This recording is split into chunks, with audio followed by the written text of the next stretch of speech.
Hey everybody, it's Joan here from Joan's Kitchen, and I'm going to be talking about tamales. One of the main objections that people tell me about why they are scared to make tamales or don't want to make tamales is because they don't have the equipment to steam the tamales, and I'm going to talk to you a little bit about some of the alternative things that you can use for steaming tamales. I'm going to start with a tamale steamer, which you can buy in a Mexican grocery store. They're not expensive. They're made of very thin aluminum. And I'll show you one. They have a special insert in them for the steamer that allows you to set the tamales up inside the steamer. And it's far enough off the bottom that you don't have to worry about the tamales actually touching the bottom of the pot and burning. But there are several alternatives that will permit you to make tamales even if you don't have that equipment. And I'm going to go over those with you. One of the easiest things for you to get your hands on would be just a simple vegetable steamer. You may even have one of these at home, and these fit right inside of a pot. You do want to have a pot with a lid that fits on tightly, but if you don't, you can always put a piece of heavy-duty foil on the lid securely under the lid to make it steam. And these open out and they fill up basically the bottom of a good-sized steamer, you know, even like a spaghetti steamer. But if you already have a spaghetti steamer, then you already have a steamer that you can use. Anyway, this is on 3 little legs, so it's balanced, and you can actually stack up quite a bit on here. When you're making tamales, you're not limited to having them be in a single layer on the bottom of the steamer. You can actually stack them up on top of each other. And again, this is important because the legs on this are probably almost 1 inch high, so it's going to keep the steamer off the bottom of the pan, so you're never going to have the tamales in contact with the bottom of the pan, which is going to prevent them from burning. So that's one option for steaming tamales. This next hack is one that I've done myself on many occasions, and it's pretty simple, and I'm pretty sure that you have what you would need to do this. These are 3 little balls of aluminum foil, and each one is maybe about 2 inches. And you take the 3 balls of foil and you balance a plate on top of them. Now this has to be a plate that's microwave safe. This is a plate from the dollar store. It's a brand that's called Royal Norfolk. It's a stoneware, and this is safe in the microwave. So you just balance the plate on top of the 3 balls of foil like this inside of a pan. Obviously the pan has to be big enough for the plate to fit inside of it, and you stack up your tamales on the side. And this is giving you a good 1.5 inches or 2 inches off the bottom of the pan. So that's an alternative way to create a steamer for your tamales. And here's another hack. I've not tried this one myself, but it makes sense. You may have an Instant Pot at home, and if you'll notice, the Instant Pot has a steam function on it.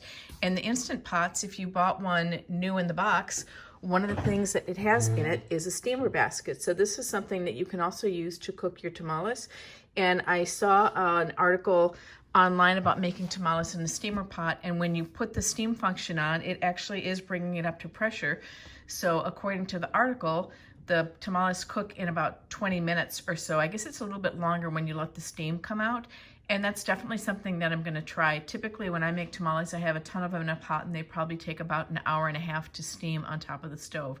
But you may already have one of these gadgets sitting in your house. So this is another way that you can make tamales. So what I have here is a tamale pot. As I mentioned earlier, these are inexpensive pots. It's made out of a very thin aluminum, and you can see it has kind of like a lip pushed into the middle of it, and it comes with this insert like this. This is the steamer insert, and this actually just slides right down in there, and it tucks into the lip. So as you can see, that sits in there, and then that's making a nice flat surface to stack the tamales up. In a pot like this, you can put in probably 60 to 80 tamales, depending on how big they are. And it comes with a lid. The lid doesn't fit on there awesomely well because it's aluminum and it's soft and it gets banged up. But I typically put a piece of foil on top of there. And so those are some of the options for making tamales. Again, this is the traditional tamale pot, but there's a lot of other ways that you could make tamales without having to have this equipment.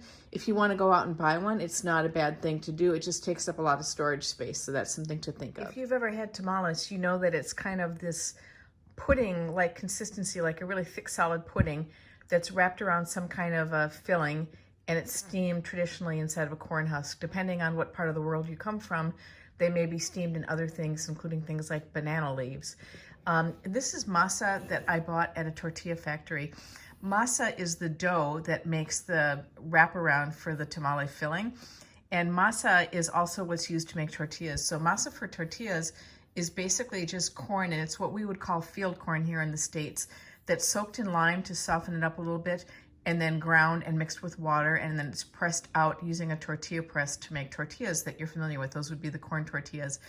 Masa for tamales is a little bit different. It has a lot of fat beaten into it and also some kind of chicken stock, so it has a different consistency, and the fat in it is, I think, what allows it to congeal into the pudding around the filling. So if you go to a tortilla factory, or if you can find prepared masa in your grocery store, the fat that most commonly is going to be beaten into it is lard, and the stock that's going to be beaten into it is probably going to be some kind of a chicken stock. So if somebody doesn't care to eat those products, it is possible to do a masa that doesn't have any animal products in it. And so I've got here this is called Maseka, and this is Maseka for tamales. And Maseka is basically a flour that's the ground cornmeal that you add your own fat and broth or water to. So if somebody wanted to make tamales and didn't want to have the pork fat or the chicken stock in it, you can find this Maseka, this prepared cornmeal, and you can make your own by adding other fat and other liquid to it. And you can use butter if you like, you can use Crisco, you can use things like canola oil, and you can use plain water, you can use vegetable stock. It's, unless you use something that's very heavily flavored in terms of the stock, it's not really going to change the flavor of the tamales too much. You do want that corn flavor to come through, but basically the tamale is going to be absorbing some of the flavor from whatever you fill in it. So I will be making some of this for the first time. I've always had the luxury of having the prepared masa available, but I wanted to talk a little bit about that to let you know that there are alternatives for making tamales without the pork fat and chicken stock if that's something that just doesn't work for you. Another component of tamales, Mexican tamales, is corn husks. And you can get corn husks in many grocery stores in the Mexican section. Again, these particular corn husks I got in a local Mexican tortilla factory. And the ones in the tortilla factory tend to be what I would say are nicer. And by that, I mean that they're broader, they're big and broad. What you buy in the grocery store a lot of times is going to be really dried out. And if you can see where this split is, they might have separated. So to make a good sized tamal, you're going to have to kind of piece together a couple of pieces of this. This corn husk is actually pretty soft. It came right out of the bag, but in order to work with them to make the tamales, you need to soak them in a bit of hot tap water just to soften them up and make them a little bit more pliable to work with. And this particular corn husk is treated, it said it was fumigated and bleached with sulfur dust. So it did have a little odor when I opened up the bag. Not a bad odor, but it's something that I definitely want to rinse off of these. And sometimes you might find a little bit of fungus in the corn husks, or you might find corn silk, and sometimes you find even like little bugs that were on the corn that didn't survive the trip. So it's a good idea, besides soaking them in hot water, to soften them, just to be able to rinse them. So if there's anything on there that you wouldn't want to eat, you're not going to be having that on your corn husks. One other thing I want to mention quickly while I have this beautiful corn husk out here is that when you are making the tamal, your masa, the dough, is going to be going across maybe about 2/3 of the bottom like this. And you're going to kind of make it in a little square, and you're going to put your filling right in the middle. And that way, when you wrap up the tamal, you're going to totally encase the filling in the masa, and then you have enough room to fold it over and then bend it. Of course, I'll be doing this with the masa and with filling in there, but while I had this nice big corn husk here, I thought it would be a good idea to show you. So again, you're going to want to have the masa filling from about here up to about there and over. So that gives you room on the corn husk to fold it back over. It gives you enough masa to totally enclose the filling, and it gives you another flap of the corn husk to fold over it. And having so much of the corn husk folded over it protects the contents while it's steaming.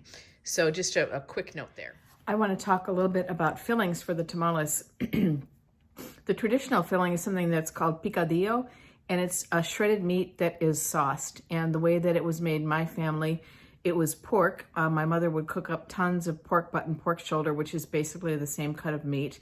She would simmer it for a long time with vegetables and spices, and then take it out. I think sometimes she would cut it up in chunks too, because it just makes it a little bit easier to handle. And a lot of times my grandmother would be there helping my mom. My parents used to have tamale parties where they might have 60 people, so they were making hundreds of tamales to feed a crew. And they always liked to have some to send home with people after the tamale party was over. Anyway, my grandmother would come over to help my mom prepare all this food, and my grandmother would shred the meat, but she would shred it finely, like tearing the meat basically down to its almost molecular level into little shreds. And the point of this is that you would have just beautiful meat that was being sauced. You wouldn't have hunks of fat. You certainly wouldn't have any gristle or anything that was unappetizing. And it makes the finished product, I think, just, first of all, it's easier to eat. And secondly, it's just more delicious. And you don't worry about what you're biting into. I've had tamales that were prepared in restaurants where there's hunks of fat in it. It's just like very unappealing and unappetizing. The sauce that we make is made with the Chile poblanos? No, not the poblanos. Let me think about this for a minute. The Chile Anchos, which are actually the dried Chile poblanos, and you may have seen them, and I'll show them when we get to that part in the recipe. They look kind of like peppers, but like big raisins, and as they dry, they turn reddish. So the Chile poblanos are a dark green color, and the anchos are a deep red-brown color. And these are soaked to soften them up a little bit, and then you take the seeds out. The seeds add more heat if that's what you want. I tend to not leave the seeds in, but you cut the peppers into strips and you brown them in a little bit of fat, and then you take some of the vegetables that you cooked your meat with and the chiles, and then you thin it out with some stock, and there's other spices that you put in there, including whole cinnamon sticks, and it makes a lovely sauce to dress the meat with. Other additions to the meat, in my family anyway, always included cut up olives, green olives with the pimentos, and you can buy what are called salad olives, which I think are probably olives that aren't perfectly round and stuffed, or the ones that broke during the process. So they're either called salad olives, or sometimes you can find chopped green olives. And then we also use currants, and currants are a form of raisin, but they're a much tinier form of raisin. And to me, I really like it. It gives kind of like that sweet and salty flavor that kind of perks up the flavor of the tamales a little bit. Currants are getting harder and harder to find, and I'm finding them now here in Middle Eastern grocery stores. They used to sell currants in the grocery store. They were the Sun-Maid, who sells the raisins, and they came in a yellow box, and I have not seen them in a conventional grocery store for a couple of years now. So when I am in a Middle Eastern store, an Indian store, and I see them, I always grab some. They store pretty much indefinitely. So that is what goes into the meat filling. We started making bean tamales in my family some time ago, and if memory serves me right, it's probably just because we ran out of the meat filling. And so for the bean filling, it's just using refried beans and then a little slice of cheese that goes in there, and you fold the tamale wrapper, the corn husk with the masa around that. And they've actually become some of my favorite types of tamales. They're just really, really good. Again, if somebody does not want to have the pork fat or bacon fat and the refried beans, you don't have to. You can cook it with butter. You can cook it with some other kind of vegetable oil. Or you could probably even get away with just having boiled beans without having any fat in them at all, just having some spices. And the cheese that we use is either like a provolone cheese or mozzarella cheese, Monterey Jack, something like that. And we cut it into little sticks. So you just stick a little piece of cheese in there in the pile of beans before you fold it up. When you cook the tamales with the cheese in them, the cheese gets a little bit discolored. It turns kind of a brownish color when it's steaming, but there's nothing wrong with it. It's just the impact of being steamed. The other variety that we make that's stuffed is chile, and this is with the poblano chiles that I mentioned before. And what we do is we cut the poblano chiles up into strips and then saute them so they're softened and browned a little bit. If you wanted to, you could even take the step first of peeling them, in which case you toast them over an open flame. Hopefully you have a gas grill, or if not, you can toast them in a pan. And the skins get blistered. You put them in a plastic bag, preferably a zipper type bag, and let them steam, and the skins should peel right off. This is also the base for making chiles rellenos, which are stuffed chiles that are then dipped in egg batter and fried, stuffed with cheese or meat, and they're absolutely delicious.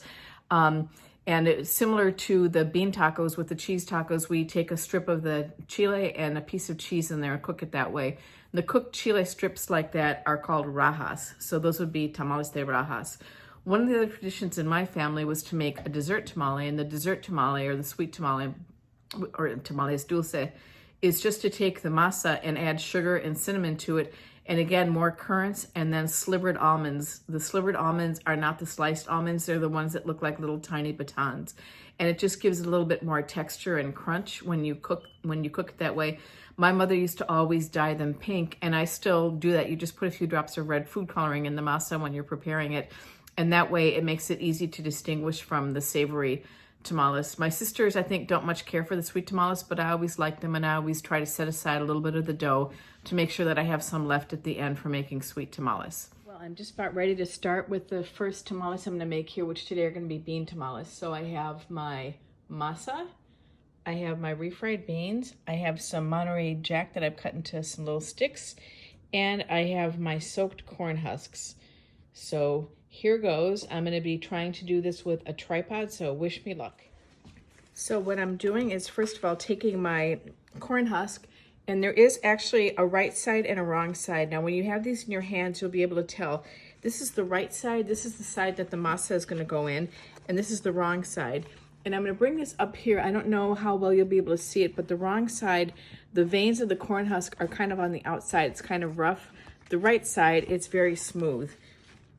So I'm going to lay that out there, and I'm going to get a spoonful of my masa, and I'm going to put a dollop of that on there, and I'm going to try to smooth it out. The masa is a little bit cold. I had it in the refrigerator, so it does need to warm up a little bit, but I want to have a thin layer. You don't want to have it be too thick because you'll end up with people having just like a mouthful of dough, and that's really not the effect that you're striving for. I'm actually going to put a little bit of this back in the bowl. So as you can see, I'm spreading the masa out into a thin layer. You don't want to have the corn husk showing through, but I've spread it out, and as I showed before on the corn husk, I have it probably on about the bottom, almost 2/3 of it. So now I'm going to get like a little dollop of my beans and lay that right in the middle, like that. And I'm going to take one of my cheese batons and put that in there. And then what I'm going to do is take the masa and I'm going to fold it over. So I've got these edges all around so that I'm going to totally enclose the bean filling inside of the masa. And I'm going to fold the top part over and over again, and then I'm going to fold the whole thing like that. So there is my tamale. It is open at the top, and when I put it in the steamer, it's going to be I'm going to put it in like this with the top side up. So when the steamer starts up, and I already have water in the bottom, and I'll bring it up to the boil. Later, as the filling around here starts to harden up, if I have to pour more water in, it won't matter that there's water going in the top, because it'll be solidified enough that it won't hurt the filling, and it'll evaporate anyway. But that's the first tamale. So I'm going to go ahead and get going here, and then I'll show you how I'm going to arrange these in the steamer. Hi, Joan again, and back in the kitchen. I have cooked chicken that I had in the freezer.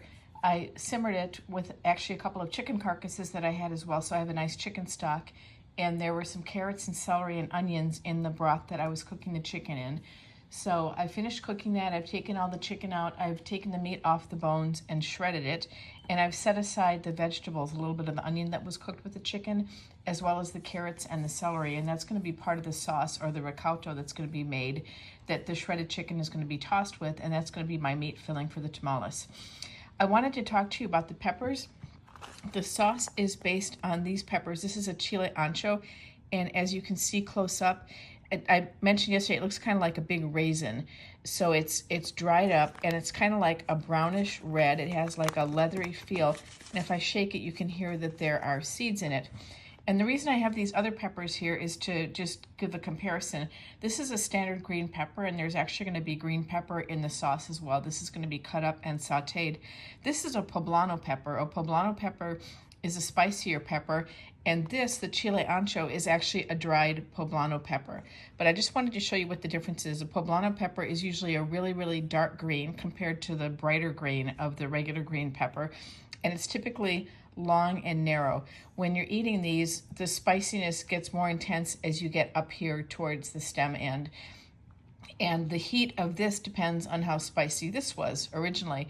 There was a fabulous Mexican restaurant in Chicago that was called Salpicon, and they had a disclaimer on their menus that said basically, do not blame them if a dish was too spicy, to blame Mother Nature. But it's true, you never know how spicy one of these peppers is going to be. I really enjoy having chile rellenos, but I'm not very tolerant for very spicy food. And I can usually tell when I take my first bite down here at the end how spicy it's going to be. If it's already really spicy, I'm never going to be able to get past this part because it'll be too spicy. And some of the restaurants here near us in California, in Solana Beach and in Encinitas, use actually California peppers or Anaheim peppers to make their chile rellenos, which are, they look like this, but they taste more like this. They're sweet and they're not spicy, and I actually prefer that because then I don't have to worry about the spice. So what I'm going to be doing is opening this up and getting the seeds out, and I usually use a scissors to do that, and I'm going to just show you, hopefully. Actually, what I'm going to do is go down the long way. And you can see that there are all these seeds inside of here. The seeds are also spicy, so that's another way that you can control the spiciness of the sauce eventually. If you want it to be more spicy, keep the seeds and grind those up with the rest of the sauce.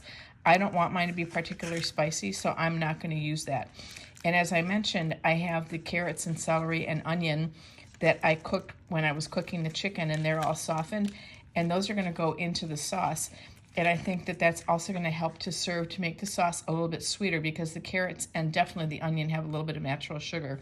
So I'm going to go ahead and shake out all these seeds. This is a nice, clean, fresh one. And this is actually, I'm going to be cutting this into strips and frying them in a little bit of oil. And then I'm going to soak them in a little bit of the chicken broth. And then ultimately, the soaked and softened peppers are going to get ground up in the blender along with the sauteed green pepper and the carrots and the onion and celery. And it's going to make a nice sauce that's actually going to end up probably a color in between this and that. And that is going to get tossed with the shredded chicken along with the currants that I mentioned and the olives that I had mentioned also yesterday. So I will come back when these have softened up and been cooked, and you can see how it looks a little bit different.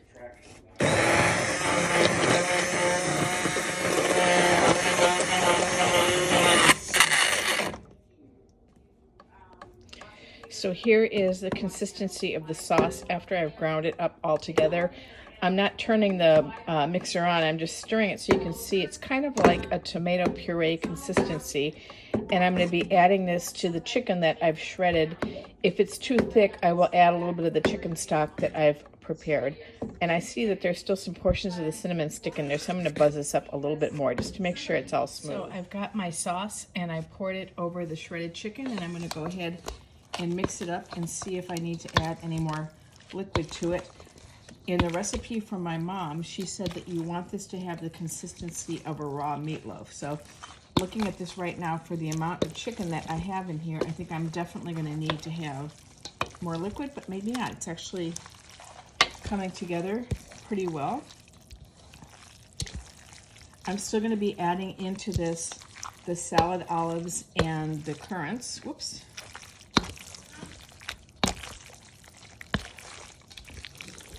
Oops. I do think that the consistency here is actually going to be okay. So the amount of sauce that I've made to moisten the shredded chicken was probably about right. I roughly did a half portion of the sauce from my mom's original recipe, which her recipe was for cooking about, I think 15 pounds of meat. I didn't cook that much meat, and I kind of eyeballed it to do about half of the portion. But yeah, this is about right.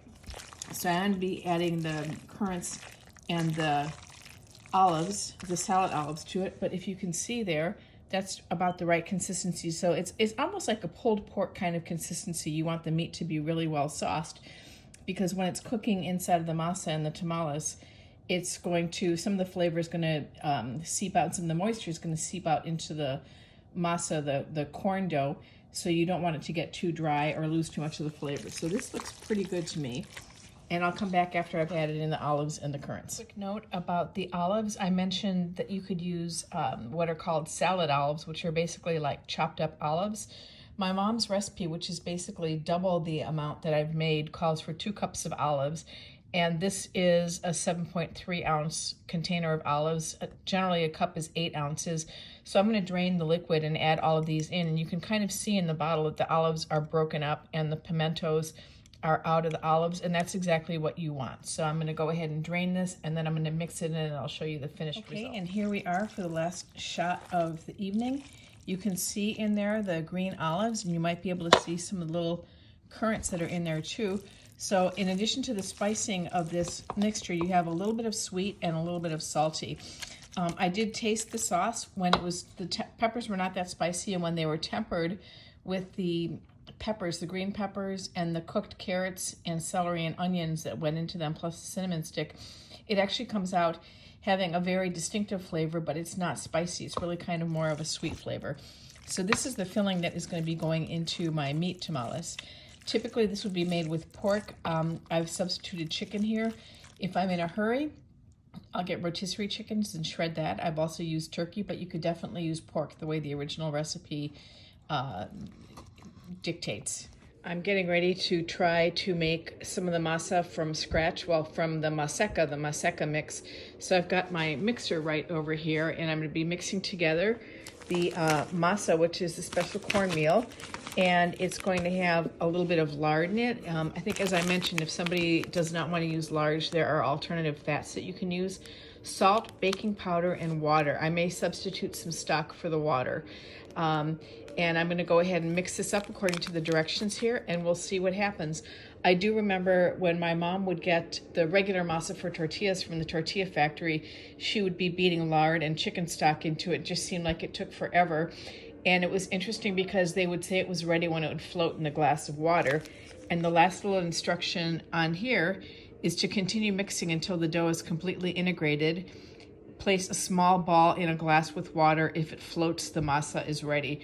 So it's kind of encouraging to see that kind of old school way to determine if the fat was incorporated into the masa correctly to still be carried through till now. I wanted to talk a little bit about lard. This tub is lard that I bought at the tortilla factory / grocery where I got my masa last week. So this is just rendered pork fat. Rendered means it's melted. It's kind of a butcher shop too, so my guess is that when they're trimming the pork, they probably saved the fat and melted it down. If you don't have something like this available to you, you can also look for this in the grocery store.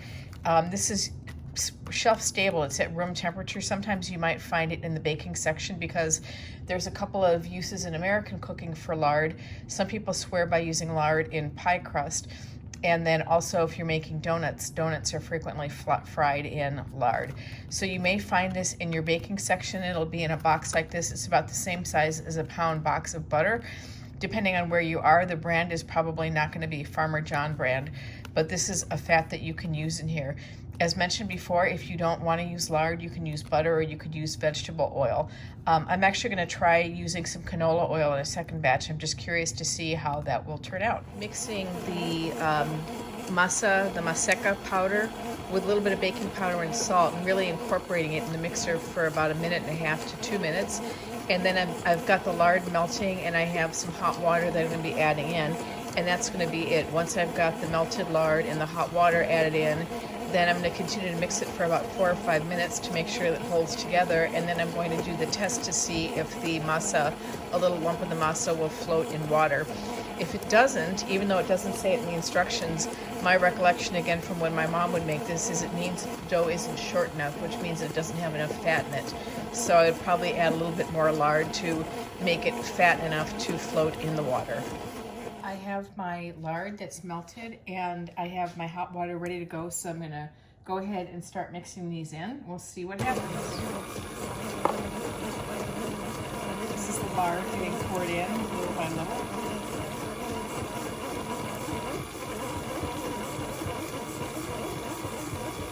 The lard, when it was in a solid form, it had no odor at all. When I melted it down, there was like a faint pork odor.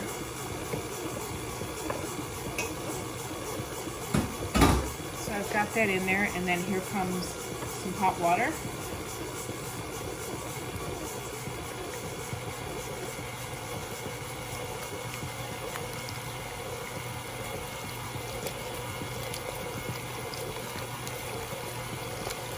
It looks to me like it's about the right consistency at the moment, but the recipe on the bag called for another cup of water. I'm going to go ahead and add it because my guess is that as the dried cornmeal absorbs the water, it's probably going to get firmer again. I've been beating the dough for a while, and I've had to add more fat. I have been doing the float test.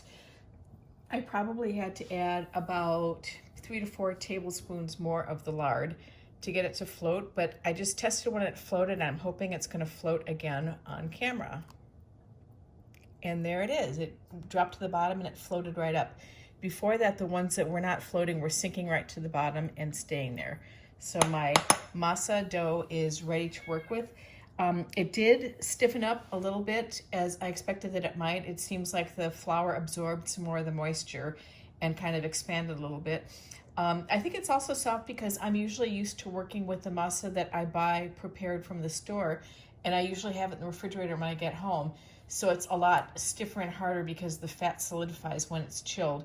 And this one, since the fat was melted when I mixed it in, the dough is much softer, but that's actually a good thing because it's going to make it much easier to spread the dough on the corn husks. So I'm making the meat tamales now. I have the meat filling that I made last night, and I've got the masa that I just made, and I've got my corn husks here. So the bean ones that I made the other day had the masa spread on the corn husk, and then it had the beans put in there and a little stick of cheese. These are just going to have the meat put in. So I'm going to spread my masa out the same way as we did before, kind of on the lower 2/3 of the corn husk. And as I mentioned when I was making this a minute ago, because it's so soft, it's spreading really easily. And then for my meat filling, I'm going to take a couple of forkfuls. It's probably a couple tablespoons full of filling. I'm going to center that right in there, and I'm going to lift up the edge of my corn husk and fold it over to totally seal that in, and then wrap this around and fold it over.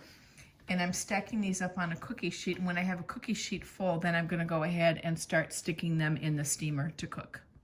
Coming back for a quick note about the yield, I used 4 cups of the Maseka, the masa mix for this, and I ended up with about 35 medium-sized tamales. They're not huge, and the size of the tamale really depends on the size of the corn husk. If you have a bigger corn husk, you can spread more masa on the bottom, it'll be bigger, but most of them are about this big. They're probably about 3 inches tall, about 1.5 inches across, and they're maybe 3/4 of an inch thick, and they'll retain the same size and shape as they're steaming. But I needed to make a note of that so you have an idea of what the yield is for the dough that you're making. So I have the tamales lined up in the steamer. The water in the steamer is cold. You don't want to put hot water in because it'll be hard to stack the tamales in there by hand if you've got hot water bubbling under it. So I'm going to bring this to the boil. If I had more tamales ready to go than this, I would have just simply layered the second row on top of this. As long as the top ends, open ends, are facing upwards, you're not going to have a problem. And should the steamer run low on water, by the time that happens, the pudding part or the masa part is going to be pretty much solidified around the tamales. So you'll be able to pour in some more boiling water. Even if it splashes on the top of them, it's not going to hurt them at that point. One of the tricks that my mother did to monitor how much water was in the bottom was she would put a couple pennies in the bottom of the pan, and when you would hear the pennies rattling, that would let you know that the steamer was getting low on water and it was time to add some more.